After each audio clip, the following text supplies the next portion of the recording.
Mes chers élèves, bonjour. Dans cette séance, on va parler de deux notions, l'échelle stratigraphique et aussi une autre notion, le cycle sédimentaire. On va commencer. Donc, on sait que les couches sédimentaires, bien les strates, se déposent dans un bassin sédimentaire comme par exemple la mer, d'une façon qui est horizontale. Et par exemple, là, qu'est-ce qu'on voit? La couche la plus ancienne, il se trouve à la base. Et plus on remonte, plus on va trouver les couches les plus récentes. Donc, par exemple, là, c'est la couche la plus ancienne. À la surface, qu'est-ce qu'on va trouver? La couche la plus récente. Donc, ces couches sédimentaires se déposent d'une façon qui est horizontale, les unes sur les autres. Les anciennes à la base et les plus récentes à la surface. Voilà une simulation de la sédimentation de ces roches, bien de ces couches sédimentaires, d'une façon qui est horizontale au niveau des bassins sédimentaires comme la mer. Donc voilà la couche la plus ancienne à la base, et plus on remonte, plus qu'on va trouver les couches les plus récentes, c'est-à-dire la couche la plus récente, il se trouve à la surface, bien sûr. Donc, qu'est-ce qu'on va essayer d'expliquer pendant cette séance? Quels sont les principes de la stratigraphie? Comment établir une échelle stratigraphique, une échelle des temps géologiques? Et quelle est la notion du cycle sédimentaire? Et là, on va parler de phénomènes de la transgression et de la régression. Donc, on va commencer tout d'abord par la datation relative, c'est-à-dire comment on va donner une date, une chronologie des phénomènes géologiques d'une façon qui est relative. Par exemple, là, si on va donner une date à ces couches, c'est facile. La couche qui se trouve à la base, c'est la plus ancienne, et la couche qui se trouve à la surface, c'est la plus récente. Donc là, on a donné une date qui est relative. On va parler aussi du principe de l'actualisme. Par exemple, si on choisit l'ammonite, ça c'est bien sûr c'est un fossile, et le nautile. Le nautile, il existe toujours, il date bien sûr, c'est un animal qui est actuel, alors que l'ammonite, elle est bien sûr, elle est en extinction. Il date de l'ère secondaire. Mais on voit que l'ammonite et le nautile, il y a une certaine ressemblance. Et qu'est-ce qu'on va dire? Les lois régissant les phénomènes géologiques actuels étaient également valables dans le passé, c'est-à-dire le mode de vie de l'ammonite, il ressemble au mode de vie du nautile. Le nautile, c'est un animal marin.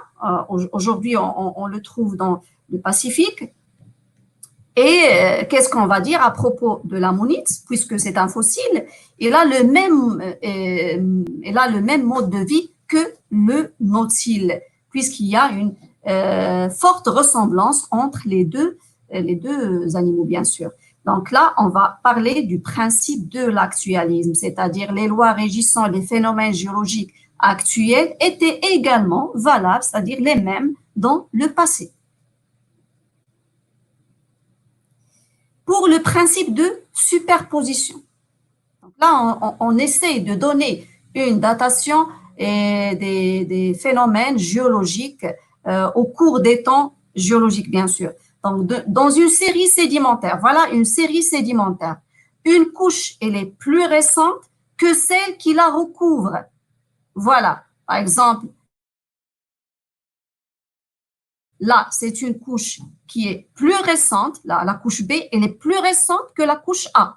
Et si on parle par exemple de la couche C, elle est plus récente que la couche B, mais elle est plus ancienne que la couche D. Si on parle par exemple de la couche A et la couche I, la couche A, il se trouve à la base, donc c'est une couche qui est très ancienne, alors que la couche I qui se trouve à la surface, c'est la couche la plus récente, qui est déposée récemment. D'accord? Et voilà, on parle d'une série sédimentaire, un ensemble de couches sédimentaires se sont déposés d'une façon qui est horizontale. Et là, on parle du principe de superposition. Là, on va essayer d'expliquer ce principe-là. Donc, voilà la couche 1 à la base. La couche 2, c'est la plus ancienne que la couche 3, bien sûr. Et la couche 2, c'est la couche la plus récente que la couche 1, car la couche 2, il se trouve en dessus de la couche 1. Et là, on parle du principe de superposition. Une couche de roche sédimentaire est plus récente que celle qu'elle recouvre, est plus ancienne que celle qui la recouvre. D'accord? Maintenant, on va parler du principe de la continuité. Lorsqu'une couche est située entre deux couches repères identiques, voilà deux couches repères identiques, par exemple la couche A, C et la couche A', C'. Ce sont deux couches repères. Ils ont les mêmes composantes. Les couches B et B', il y a une différence de composantes. Qu'est-ce qu'on va dire à propos des couches B et B'? Ils se sont déposés en même temps. Pourquoi? Parce que les couches B et B', ils sont situés entre deux couches repères qui ont les mêmes composantes, les mêmes constituants, et bien sûr, ils ont le même âge. Et bien sûr, B et B', ils ont le même âge. On va admettre qu'ils ont le même âge, car ce sont deux couches qui se trouvent entre deux couches repères identiques du même âge. Et voilà le principe de continuité qu'on va essayer aussi de l'expliquer d'une autre façon. Donc, voilà la couche numéro 1, la couche numéro 2, et lorsqu'on va passer à la couche numéro 3, il y a une différence de faciès. Il y a une différence. Mais qu'est-ce qu'on va dire à propos de la couche numéro 3? Les composantes se sont déposées en même temps, même s'il y a une distance qui sépare cette zone-là de l'autre zone. Donc, voilà, c'est le principe de continuité. Une même couche géologique a le même âge sur toute son étendue. Voilà une distance qui sépare cette zone de cette zone-là. Mais ils ont le même âge puisque ces couches-là, ils sont situés entre deux couches repères, deux couches identiques. La couche-là en jaune et la couche-là en gris. D'accord? Donc, cette couche en marron et cette couche-là bleu ciel, ils se sont déposés en même temps. Ils ont le même âge. Et c'est le principe de continuité latérale de faciès. On va parler maintenant du principe d'identité paléontologique. Deux formations sédimentaires de même nature et qui non contenant bien sûr les mêmes fossiles stratigraphiques, qui contiennent les mêmes fossiles stratigraphiques, qu'est-ce qu'on va dire? On va admettre qu'ils ont le même âge. Et là, on parle des fossiles stratigraphiques ou bien des bons fossiles stratigraphiques, comme par exemple le cas de l'ammonite. Donc, l'ammonite, c'est un fossile qui caractérise l'ère secondaire. Et là, si on trouve l'ammonite dans une couche sédimentaire, qu'est-ce qu'on va dire? Même si cette couche, il diffère de celle-là, des constituants, bien des composants, qu'est-ce qu'on va admettre? Qu'ils ont le même âge, qu'ils se sont déposés en même temps. Pourquoi? Car ces deux couches, ils renferment les mêmes fossiles stratigraphiques. Et lorsqu'on dit fossiles stratigraphiques ou bien les bons fossiles stratigraphiques, ce sont des indicateurs du temps, bien sûr. Parce que, par exemple, ammonite, il date de l'ère secondaire. Si on dit le trilobite, il date de l'ère primaire. Si on trouve, par exemple, une couche qui renferme les os, par exemple, de dinosaures, ces couches-là, ils se sont déposées pendant l'ère secondaire, car les dinosaures, ce sont des êtres vivants qui datent de l'ère secondaire. Et bien sûr, ils sont disparus pendant cette ère-là. Et voilà concernant le principe d'identité qu'on va essayer d'expliquer d'une autre façon. Donc là, on a deux couches qui n'ont pas les mêmes composants, mais ils renferment les mêmes fossiles stratigraphiques. Qu'est-ce qu'on va admettre? On va dire que ces couches-là se sont déposées en même temps. Ils ont le même âge puisqu'ils renferment les mêmes fossiles stratigraphiques. On a parlé jusqu'à maintenant de la datation relative et on s'est basé sur des principes comme le principe de superposition, de continuité latérale de faciès et le principe d'identité paléontologique. Maintenant, on va parler de la datation absolue, c'est-à-dire en chiffres, une date exacte. Et là, grâce à la découverte de la radioactivité, c'est-à-dire l'émission du rayonnement du noyau d'un atome, par exemple le carbone 14, c'est un atome qui est utilisé par l'être vivant. Mais une fois l'être vivant meurt, ce carbone 14, bien sûr, il va se transformer, il ne va pas rester à l'état stable, comme tel est le cas pour le carbone 12. Le carbone 14, il se transforme au cours des temps, il se désintègre en azote 14. Et pour qu'il y ait une désintégration totale du carbone 14 en azote 14, on parle d'une date qui est de 11 460 années. Donc là, on peut donner une date précise si on trouve par exemple un fossile ou bien si on veut parler de la date d'une roche ou bien par exemple l'os d'un animal, etc.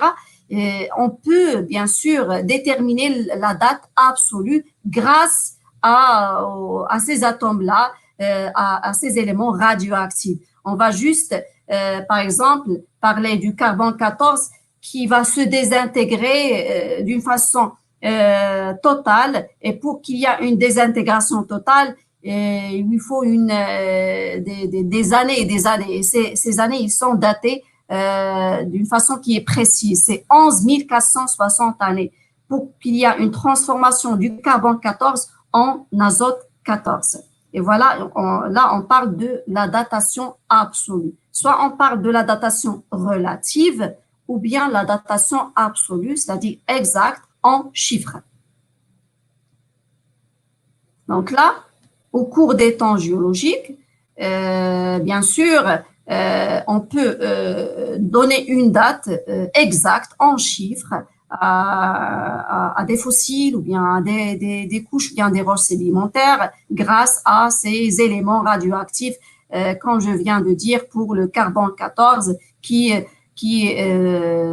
c'est un atome qui est instable par rapport au carbone 12 et l'animal, une fois il meurt, le cadavre, bien sûr, il renferme ces atomes-là. Et ces atomes instables, ils vont se désintégrer au cours des temps. Et pour qu'il y ait une désintégration de demi-vie, on parle de 5730 ans. Donc là, on a donné une date qui est absolue à un fossile ou bien à une roche sédimentaire. Maintenant, on va passer à la notion de l'échelle stratigraphique.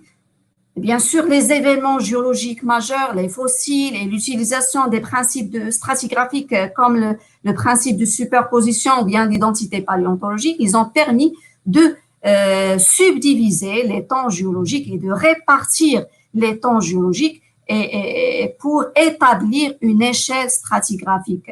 Et cette échelle stratigraphique-là, bien sûr, elle est répartie en période, en ère, période, âge, etc.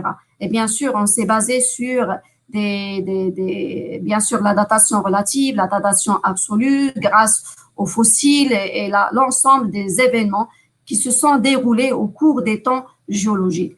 Et là, on va essayer d'établir une échelle stratigraphique depuis la naissance de la vie sur Terre.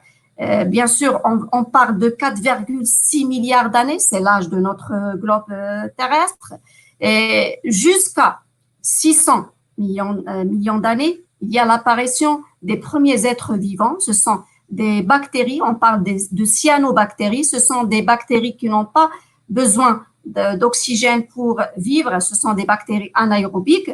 Après, au cours des temps géologiques, donc, la vie sur Terre a changé. Et bien sûr, il y a apparition successive et progressive des êtres vivants.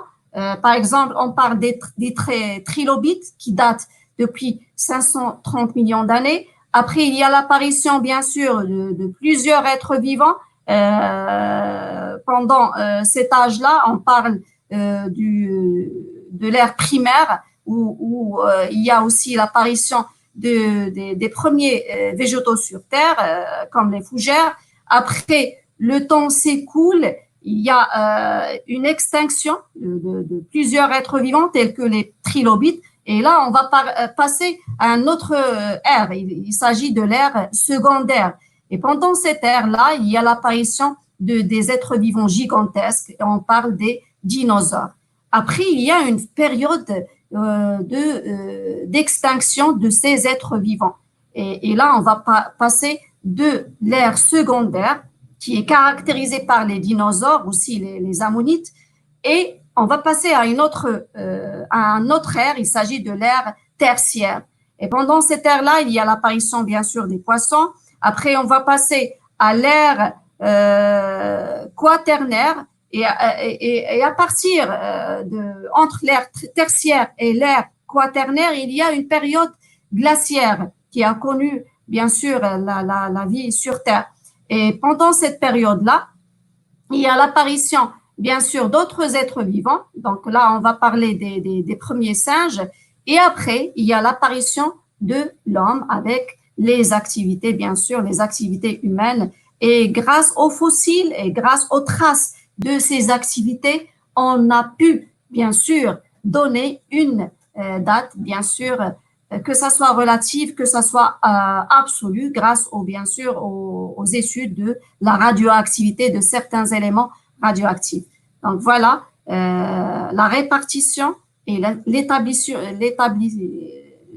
répartition bien sûr d'une échelle stratigraphique au cours des temps géologiques. Là, on va parler de la notion du cycle sédimentaire.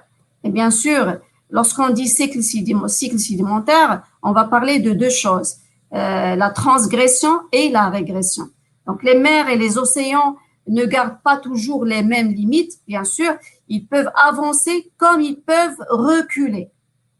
Et bien sûr, les couches, bien les roches sédimentaires, par leur nature, ils enregistrent des traces, bien sûr, de ces variations-là, de la transgression et de la régression.